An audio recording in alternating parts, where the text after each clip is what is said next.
પાવીજેતપુરમાં મોડી રાત્રે ટ્રેક્ટર અને ઇકો વચ્ચે એક ગમખ્વાર અકસ્માત સર્જાયો છે.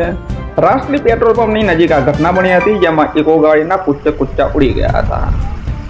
સદનસીબે કોઈ જાનહાનિ ટળી છે, પરંતુ વાહનને ભારે નુકસાન થયું છે. જય હિન્દ. હું છું સંજયસિંહ રાણા, ટીમ જાગૃત સાથે. પાવીજેતપુર પંથકમાં મોડી રાતે અકસ્માતની એક મોટી ઘટના સામે આવી છે.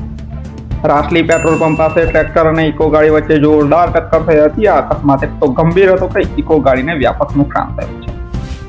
વિગતો મુજબ પાવીજેતપુર નજીક આવેલા રાષ્ટ્રીય પેટ્રોલ પંપ પાસે ગત રાત્રિએ એક ટ્રેક્ટર અને ઇકો ગાડી સામે સામે અથડાયા હતા. રાત્રિના અંધકારમાં સર્જાયેલા આ અકસ્માત જબરજસ્ત હતો.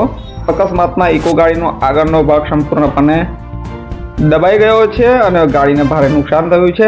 જોકે આ ઘટનામાં સૌથી રાહતના સમાચાર એ છે કે આટલી ગંભીર ટક્કર હોવા છતાં કોઈ પણ જાનહાનિ નોંધાઈ નથી. ગાડીમાં સવાર લોકોનો આબાદ બચાવ થયો છે. ઘટનાના પગલે ટ્રાફિક જામના દ્રશ્યો રસ્તા પર સર્જાયા હતા. સ્થાનિક પોલીસને જાણ થતાં આગળની કાર્યવાહી હાથ ધરી છે. વારંવાર બનતી આવી ઘટનાઓ ફરી એકવાર રાત્રિ દરમિયાન વાહન ચલાવતી ઘડીએ સાવચેતી રાખવાની જરૂરિયાત ઉપર ભાર મૂકે છે. નમસ્કાર.